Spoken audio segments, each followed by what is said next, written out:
Okay. Um, so hi. I don't know if anyone's out there watching this, but so this is the first go at doing this, the live stream.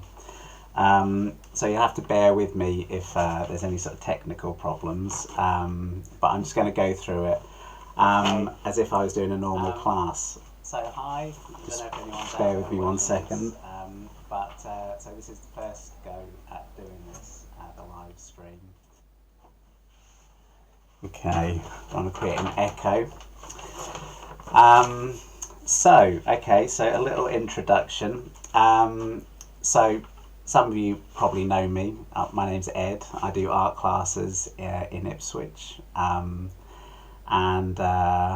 like everyone else, I'm currently sort of in lockdown. So last week I had to cancel all my classes because of the coronavirus. Which was a real shame, and obviously basically that's all my income, so I don't really have a job now. On the other hand, it is going to give me quite a lot of time to get on with my own painting and drawing and that sort of thing, so I'm quite looking forward to that. But I thought it'd be really good to sort of try and carry on with my classes in some form or other online. So this is what this is an attempt towards. So as I say, when you're doing these things, I did a few of these around Christmas, these live streams, and I think they're just one of those things that take a bit of getting used to. So, and it's not quite the same because obviously I haven't got face-to-face contact. So I'll give you a little bit of a idea about what I'm going to try and do.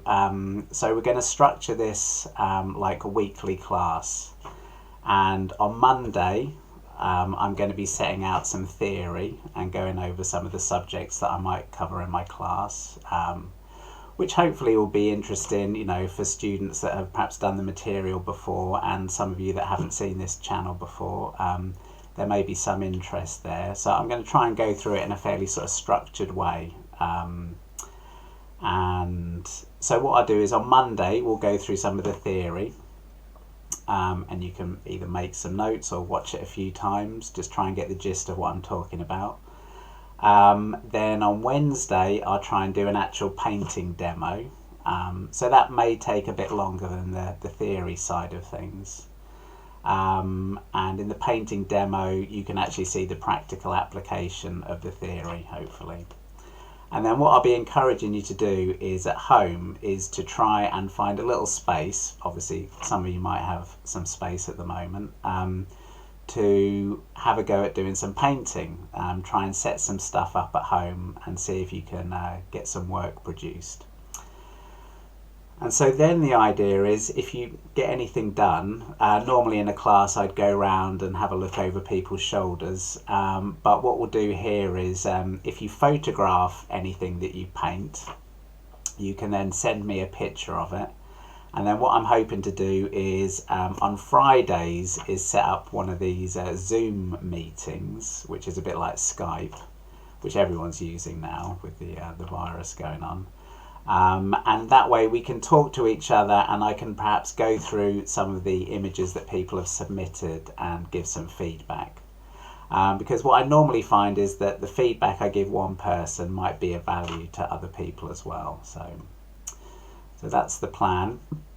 I'm also thinking of trying to find a way of creating some sort of online gallery, either through my website or Instagram, so where we can week by week upload students' work.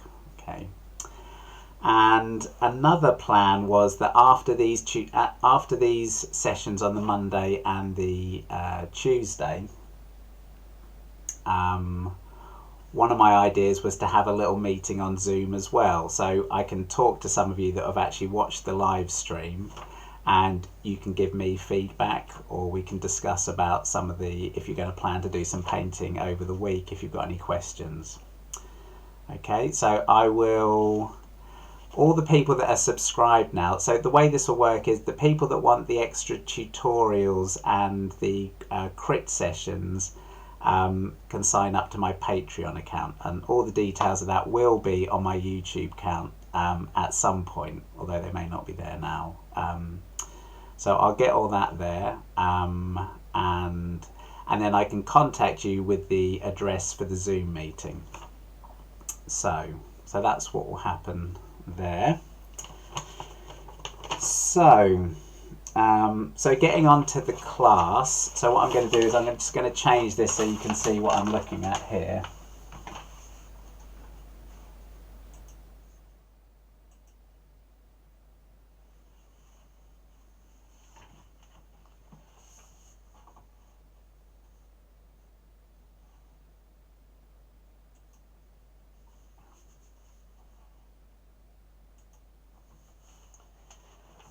Okay, so I say in a proper if I wasn't doing this live, that would all be edited out, that bit, but you'll just have to say bear with me for that.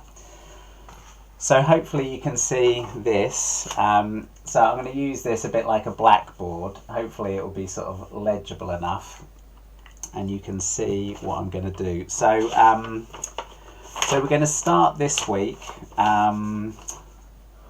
What we'll do is we'll do 4 weeks on this subject. So we're going to be looking at volume, scale,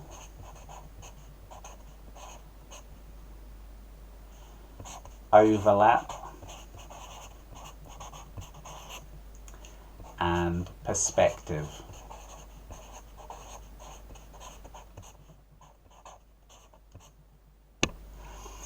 Okay, so volume, scale, overlap, and perspective. Okay, so these were ideas that I'd come across mainly in relation to landscape painting. Okay, so one of the ideas in art is that when you're painting a subject, your painting is working on different levels. So on one level you have a painting which is of, say, an orange or an apple or a house or a field or something like that. But behind that can actually be a deeper theme. So for example, some artists, their theme might be, I think Turner said his theme was light and the sun. I think Monet probably said something similar. They were interested in light and colour. Okay, so whether Monet painted haystacks or that Rouen Cathedral, whatever the subject was, the deeper subject was the effects of light and colour. Okay, and for many artists, one of the sort of sub-themes is really just a case of trying to create a feeling of reality. A sense of the sort of strange effect you get by turning what is effectively a two-dimensional plane to create the illusion of the three-dimensional world, which, people have always found an interesting sort of almost magical phenomenon. Okay, so if we assume that this is our sort of theme of trying to create this feeling of space and reality, then these 4 subjects, they give us a way in.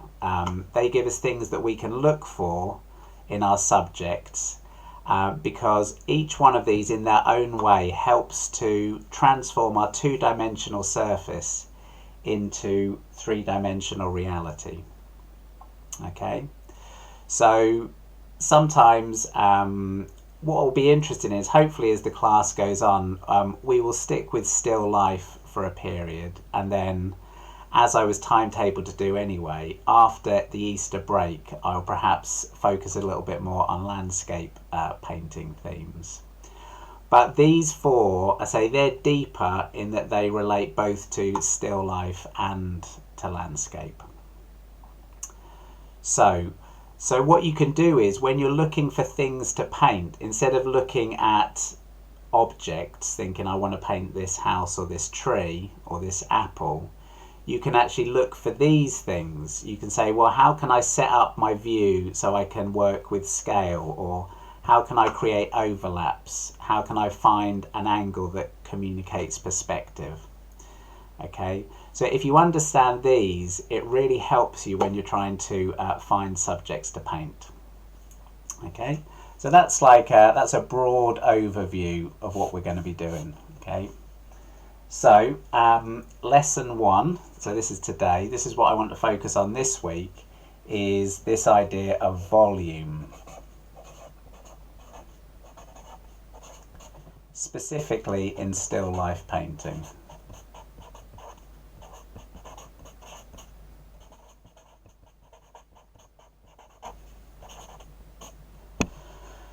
Okay, so by volume, what we sort of mean here is we're talking about the three-dimensional mass of objects, thinking of objects as like having weight to them. If we think this idea again about the two-dimensional, so when we draw objects just with lines, so for example I draw an apple here, okay, when you just use line, it remains much flatter. Okay, you don't get a sense of volume, and so artists have looked for different ways in which you can best exploit or explain the idea of objects as having three-dimensional sort of mass. Okay, so there are several ways to it. So the first one, which is the most sort of obvious and the one I'd like you to sort of concentrate on this week, is light. Using light and tone, okay, to communicate form. So, okay, so if we go back to this apple, let's see, I think what I'll do is I'll turn over here, okay.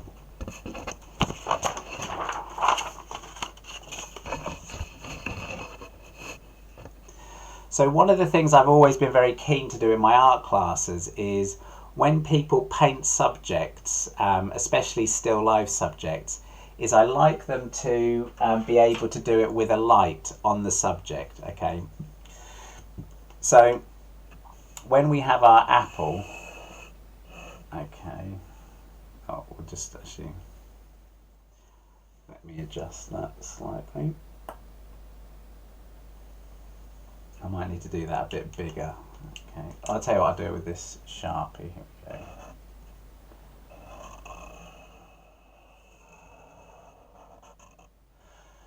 So the best way to explain form, I say, is with light. So if I just draw it with an outline, it remains flat. But once I shine a light on it, okay, then what we do is we set up it so it's got a light side and a shadow side.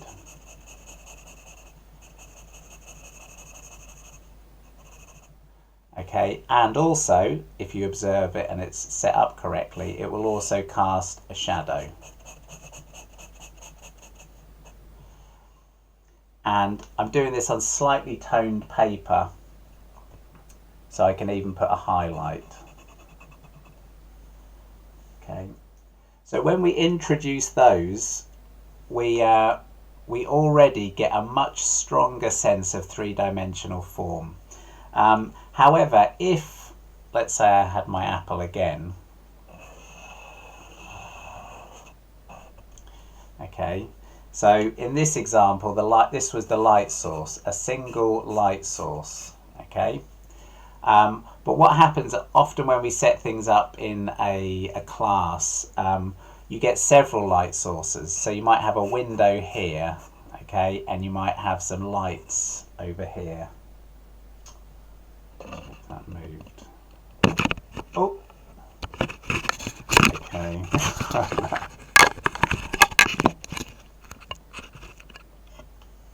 Oh, dear.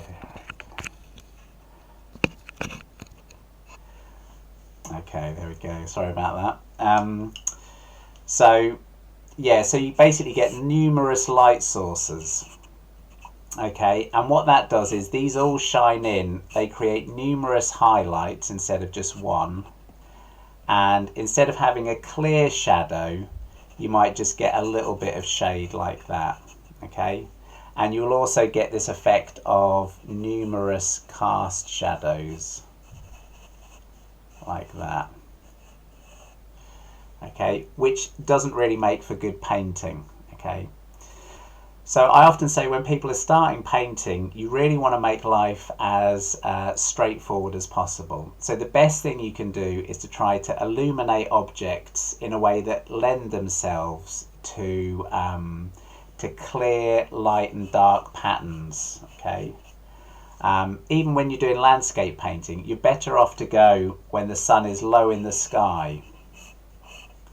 That way you're going to get, say it's a building, you're going to get a light side of the building.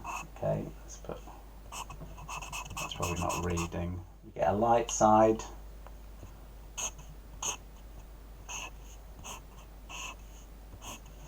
And you get a shadow side. Okay, that makes for a better painting, basically. So say you can look for this effect and you can exploit it to make better pictures. Okay, and so you light the object with a single light source. So what I'll do now, this is one of these little demonstrations that I've done lots of times in the class, and the reason I do it over and over again is because, I say, it's almost like a sub-theme of still life painting. So I've been doing this painting a day theme in my classes for the last term, encouraging people to paint on smaller boards, okay, and paint fairly simple objects, apples, pears, that sort of thing. And what I'm really getting them to do is, in many ways, is to focus on form, okay. So if you can paint an apple really well, then your odds of being able to paint a tree or a cloud or a face, that all increases. This is why still life painting is such a good practice when you're learning to paint. Okay, so I'll do this little demonstration of understanding a little bit more about this one. Okay, so if you can understand this, it will help you understand how light explains form. Okay, so we'll start with our sphere.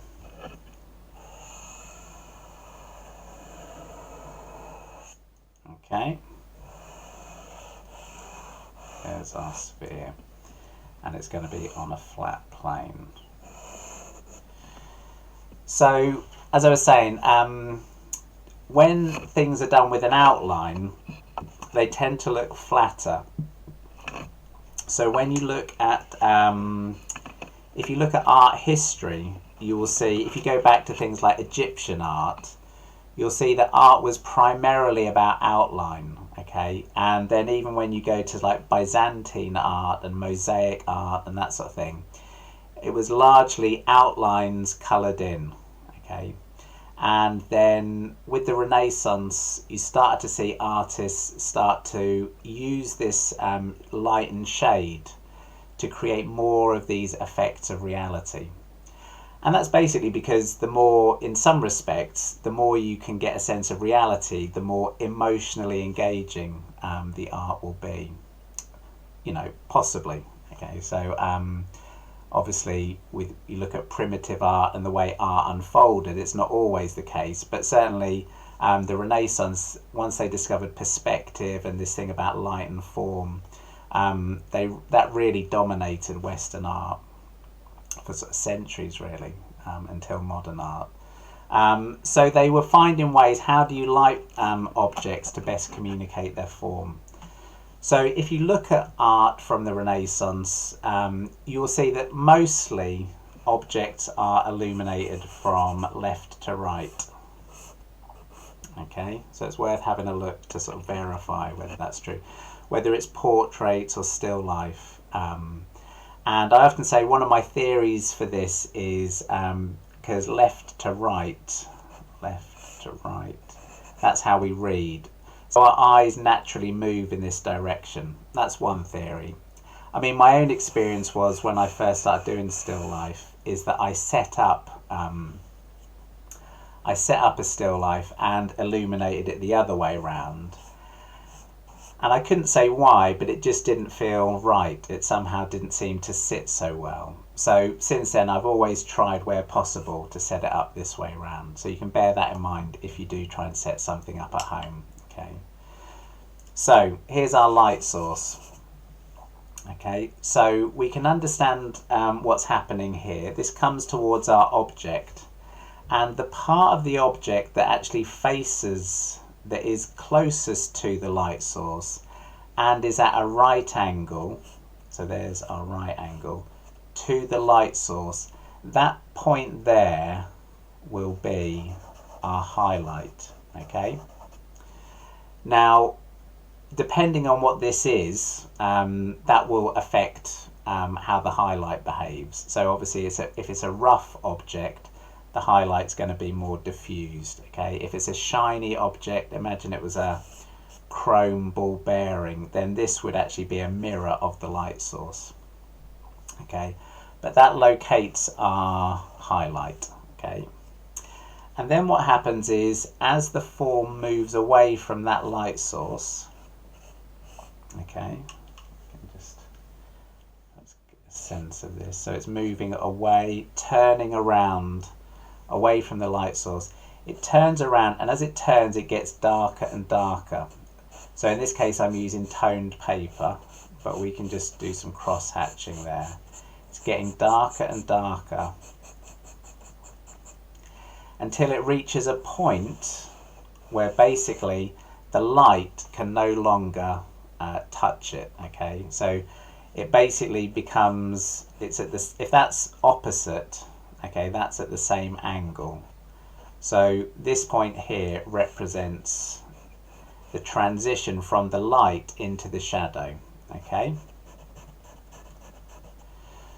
so the points you need to be aware of, so we've got this bit here, which is our highlight.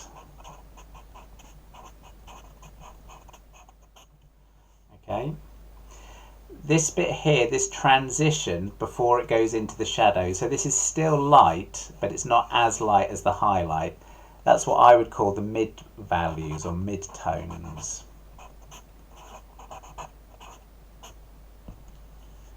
Okay, then this part, this line here that separates the shadow from the light, so if we put the shadow in,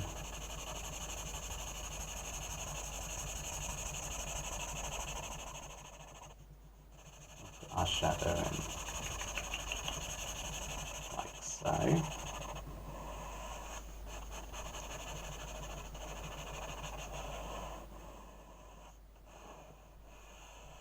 Okay, but this area, this line that separates the light and the dark, that is the darkest part of the form. Okay,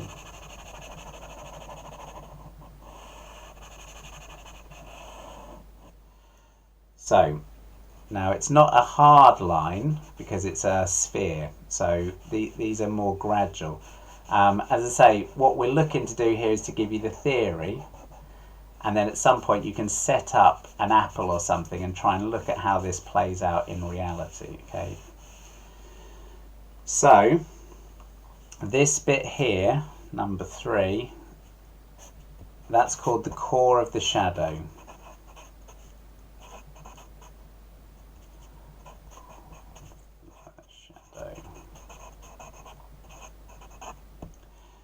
Okay, this area here that I've just shaded in, that's what I would call the shadow.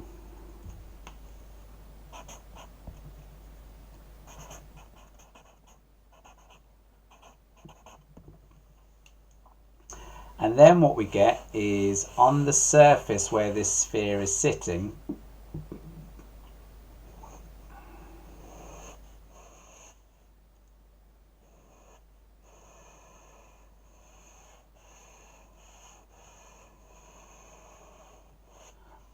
we get this, and let's shade this in.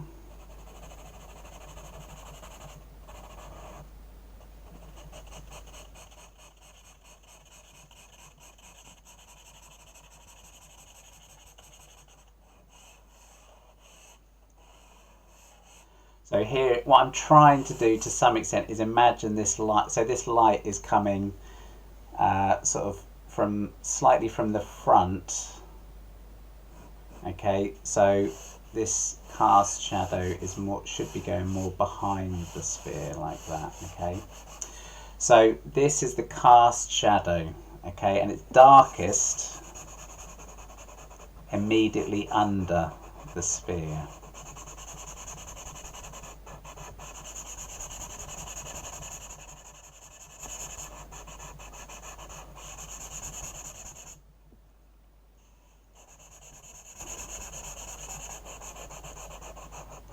And obviously the reason it's darkest directly under the sphere is because it's obstructing any other light that would be bouncing around this scene, okay?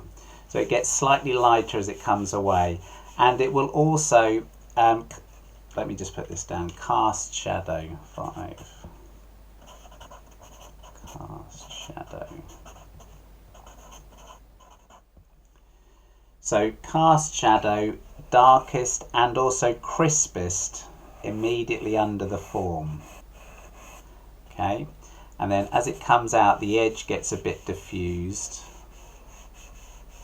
okay, and it also tends to get a bit lighter. So then the last one that we have, which is like the bit that really brings the form to life, is we have to imagine this light is bouncing around. Ooh. And it's hitting this surface, okay? And the way I heard it described is like when light hits a surface, it's a bit like raindrops in that it splashes back up, okay? So what happens is all this light bounces back up and off these surfaces, especially depending on how bright that light source is, okay?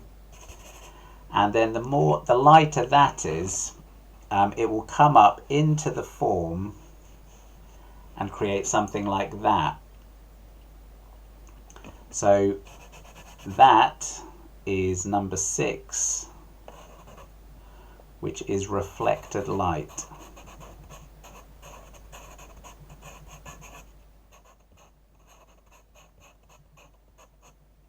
Okay, so if you can understand how these 6 work on a sphere, it's going to help you immensely, regardless of what you paint.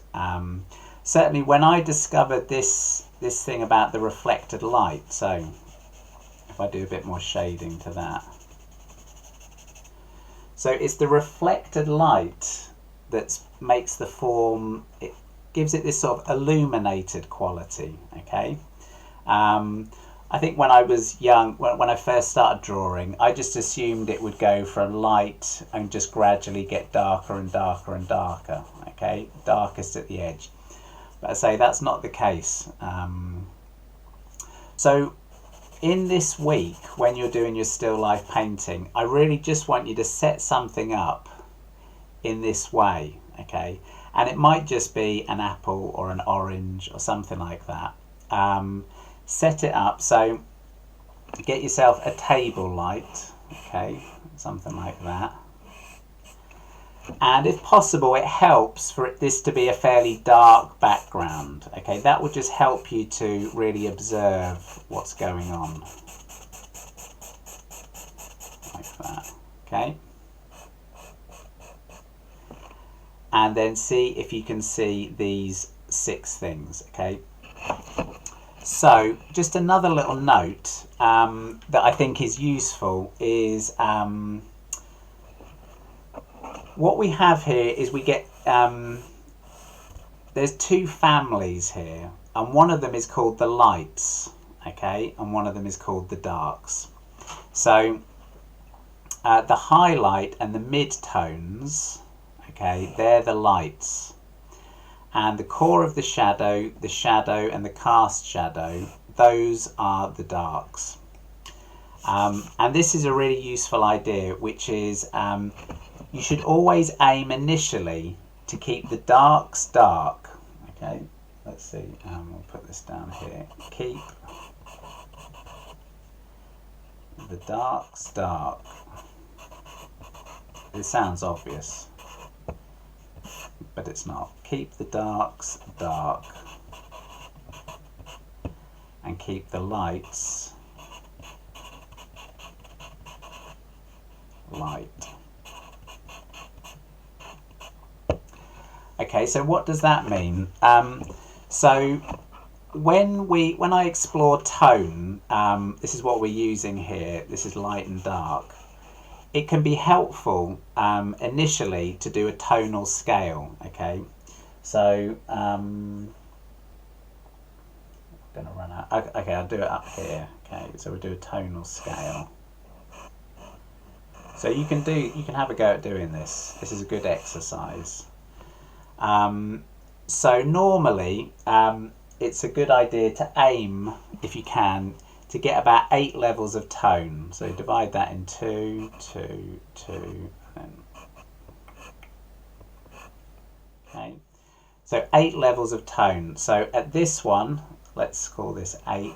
We've got our darkest dark.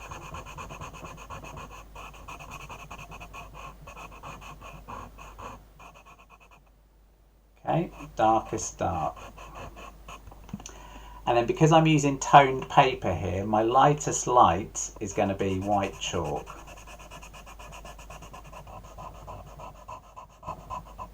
Okay, so I might do, well, we'll leave that. Number 2 is going to be the paper itself, okay, because it's a fairly light paper. So 3, 4, 5, 6,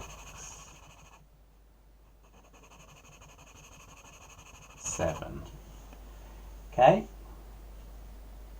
so that gives us 8 tonal values. 1, 2, 3, 4. So what this means, keep the darks dark and the lights light, is that you need to keep these separate. So in this case, for the lights, everything up to the transition into the shadow, the core of the shadow, should really be, let's say, this group, 1, 2 and 3. Okay, and in the shadow it should be 4, 5, 6, 7 and 8. So you should aim to try and keep these sort of families of tones separate, okay? And this is important when you're working tonally, but it becomes even more important when you start working with colour, because colour will throw off your perception of tone, okay, as hopefully we'll find that out later. So what this does, it means that from the very beginning you're going to try to keep, so let's say I do a bit of shading here. As long as I don't go anywhere darker than 3, I'm going to be okay. Okay, that's why using the toned paper is useful, because it helps you avoid making those mistakes. Okay, you've already got some tone to work with. Now, try and keep that even. So now when I go into my shadow, the lightest light here is my reflected light, and I need to make sure that that isn't going to go lighter than 3, because if, let's say if I try and rub this out further, you see what happens is, if I rub this out further, the more I do that, the more it starts to destroy the sense of form, okay? Because it's like I was saying, this thing about having the single light source. So the light source is the most powerful source of light. So as soon as this starts to conflict with that, it starts to break down the sense of form, okay? And where it's a particular problem is that this reflected light, once you've tuned into it and can see it, your brain will overstate it, and it's to do with the way that your eye works. So when I do my video on Wednesday, I'll try and give you the link, because there's a very good graphic demonstration of how our eyes misperceive tone. The reason is because it's surrounded by dark, okay? If it's surrounded by dark, we will perceive it as being lighter than if it was surrounded by light, okay? So this helps us keep on track of that. So what we do is we darken this down. Even though it's light relatively, we darken it down. And if I want it to look lighter, what I can do is instead of lightening it, I can darken around it like that.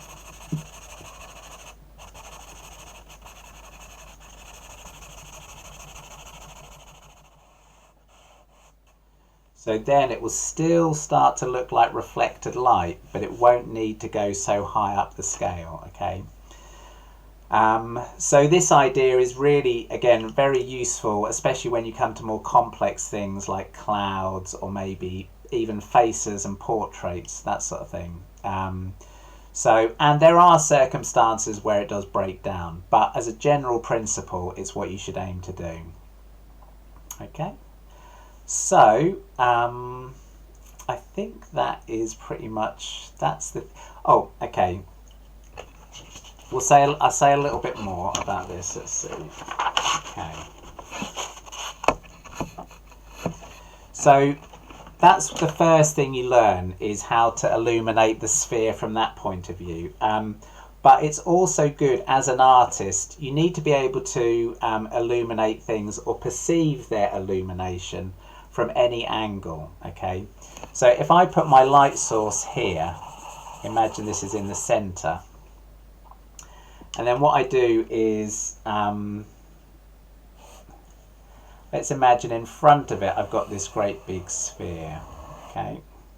And here I've got a sphere that's on the side of it.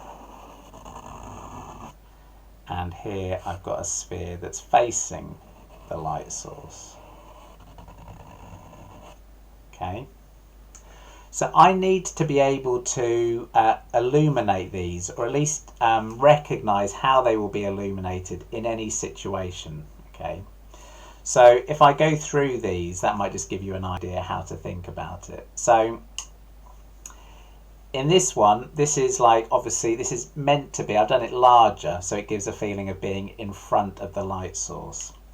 So what this means is that the highlight will probably be like here. This is actually on the other side of the sphere, so outside of my view. If it was to have any highlight at all, it would be on the very edge of the sphere, like that. But I might not even be able to see that. And then very quickly, it would transition into the core of the shadow.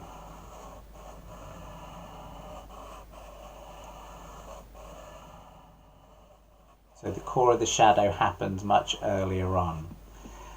Now, instead of this area now being a flat shadow, let's put that in as flat to start off with. As a working idea, you can assume the reflected light to almost be coming from the opposite angle as the light source itself. So if this line passes through the sphere, let's say here, then we can put our reflected light around here.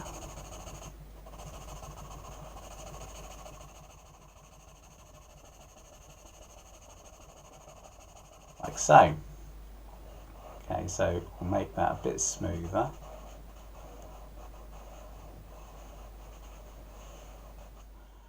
Okay, and there is our reflected light, just sort of there. So I've done it really by darkening it, okay?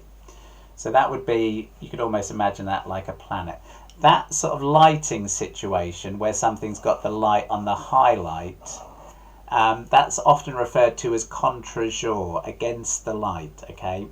And it's very popular with landscape artists. So you have lots of figures in front of a light source, okay?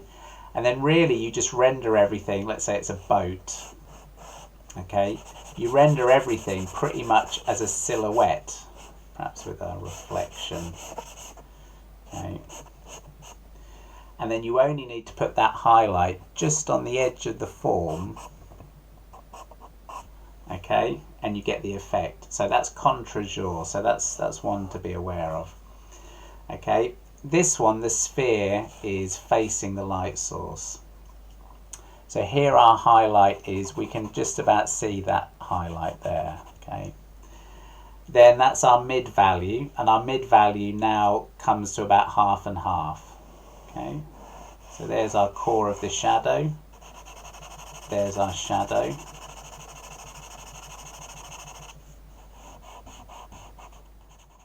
Okay, and if it does have any reflected light, it's going to be about here. Okay, so that would be that lighting arrangement. This lighting arrangement, basically the form is almost sort of facing the light source. So this is what happens when you take a picture of someone using flash photography. Okay, so you take a picture and the light hits them right in the middle of the face, in the middle of the form. Okay, so that light source goes like that, and then you may not even see the core of the shadow. All you might get is a slight darkening at the edge of the form, okay, as it's turning away from the light source, which again, you know, it's still something that people use, but it's probably one of the harder things. This way, especially with the cast shadow, with a clearer separation between light and dark, is probably the easier one to make work from a painting point of view. Okay, so you just need to be aware of these different lighting conditions. And the other thing is perhaps also just to be aware of how it affects. So spheres can be applied to cylinders. Okay, so here's a cylinder.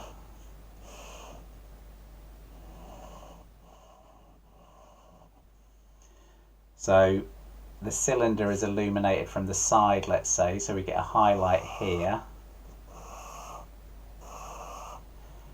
Transitions around the form until it reaches our core of the shadow there, then into the shadow side.